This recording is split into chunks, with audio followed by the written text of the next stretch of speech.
Dozens of people are searching for a missing hiker in the gorge. 21-year-old Riley Zickel set out on an overnight hike by himself. Clallam County Sheriff's Office is searching for a missing hiker on the Olympic Peninsula. John and Trevor Higgins, the father and son, were last seen Friday. They disappeared while hunting near Bear Camp Road above Agnes. 21-year-old Riley Zickel, the senior at Lewis and Clark College, disappeared. An emotional plea from friends of a woman who is missing right now in the Skamania County wilderness. She's 19 years old, Maureen Kelly. Searchers are looking for a 76-year-old farmer who did not come back from mushroom hunting near Grangeville.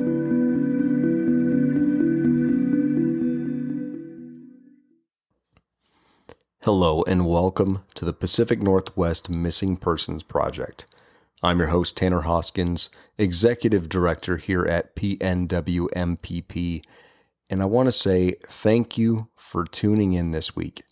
It's September 26, 2024, and if you haven't heard, our team just got back from a trip to Sequim, Washington, in search of Miss Charissa Castor.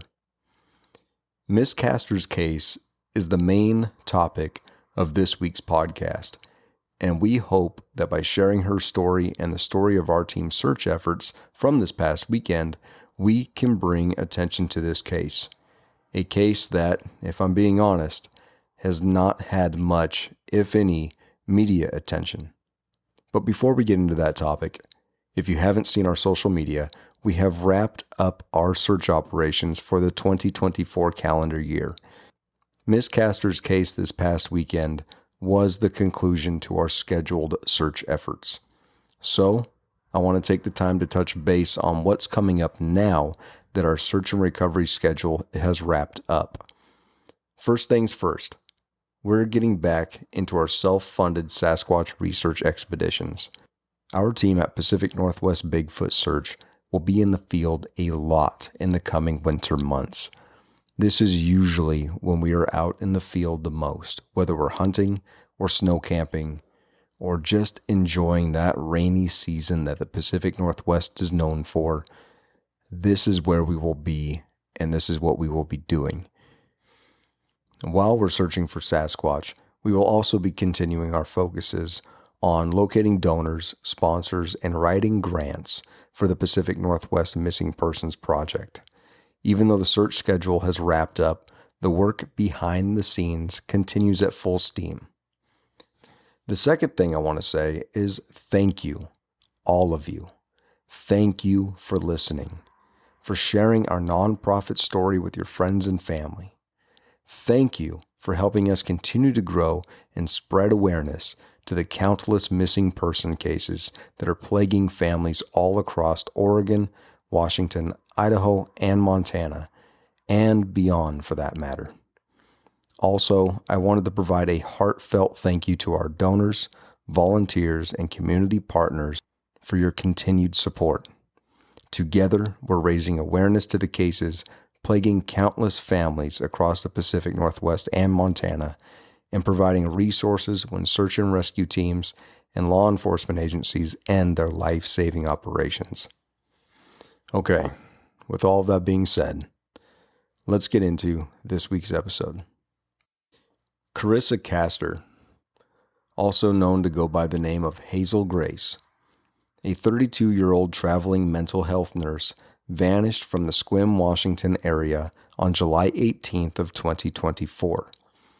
Ms. Castor is described as a white female, about 5 foot 7 inches tall, 220 pounds, with brown hair, possibly dyed with other non-natural colors in it. Miss Castor's vehicle was located abandoned off of Otter Way and River Road in the Sequim, Washington area about 1 week after her July 18th, 2024 disappearance. Miss Castor was supposed to meet friends for a camping trip on Bainbridge Island, about 57 miles southeast of Sequim, Washington, but she never arrived. When law enforcement located Miss Castor's vehicle, she had not yet been reported as missing, and according to the Clallam County Sheriff's Office, the vehicle was left in the area for about a week before being towed away. PNWMPP was approached by the Castor family on August 16th of 2024, requesting our assistance, And on September 19th through the 22nd, our personnel deployed to the area, accompanied by another nonprofit named Charissa Human Advocacy Intervention Services, also known as CHASE, which specializes in canine services, and they deployed a human remains detection canine named Tulip to the search area to work alongside our team. We were also able to gain access to the area through a locked gate thanks to our good friends at the Washington Department of Natural Resources and the Clallam County Sheriff's Office. This provided our team and the chase team with a base camp smack dab in the middle of the search area and gave us plenty of room to keep our canine assets and human assets safe away from the roadway that we had originally camped along on Thursday night. Our joint efforts began in the early morning hours of Friday, September 20th, and continued through the end of day on September 21st.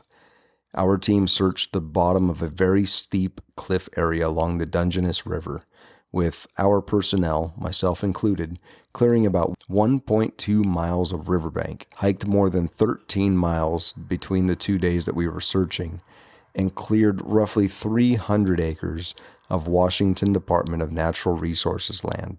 During our search of the area, multiple members of the Sequim, Washington community approached us to learn more about what we were doing in that area.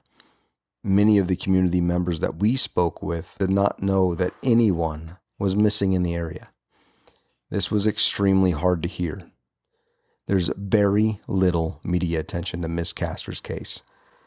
People who traverse the area daily did not know that Miss Castor was missing in the area. Also during our search efforts, the chase team located an area that we all dubbed the car graveyard. This car graveyard appeared to be an old dump site situated inside of a ravine in the search zone that contained multiple abandoned vehicles, appearing to be from mostly the 1960s, maybe a little earlier. A few old appliances, lots of broken glass, and a lot of animal bones. These bones appeared to be either an elk or maybe a domestic cattle. Also during the search, the chase team canine Tulip did indicate on an area that seemed to spark her interest. This information has been forwarded over to the Clallam County Sheriff's Office so they can take a deeper dive into this information. Even though we did not find conclusive evidence of Miss Castor being in the area, we are proud to have been able to rule out high priority areas within the area that Miss Castor disappeared at. And because there is so little media attention to Miss Castor's case, I am urging everyone to share this podcast episode with anyone that you know that lives in the Olympic Peninsula area of Washington State. Someone out there has possibly seen Charissa since July 18th of 2024. And if you are that person, please contact the Clallam County Sheriff's Office at 360-417-2498. Any information that you can provide may lead to reunification, answers, or closure for a family that is very worried about their missing loved one. Thank you. That's all we have for this week's episode. I cannot stress enough the importance of what this community does for each other. We need to be the eyes and ears for these families that are grieving. There's not enough media attention. There's not enough law enforcement and search and rescue personnel. It is up to us to help each other, especially in these very, very tough moments. As always, if you find yourself planning a trip into the great outdoors of the Pacific Northwest, please check out our website at www.pnwmpp.org. There you will find an interactive map on our website of a list of over 500 names of missing individuals in Oregon, Washington, Idaho, and Montana. Become familiar with who is missing in the area that you like to recreate in. You never know when you might find something that brings answers or closure to a grieving family. Thank you.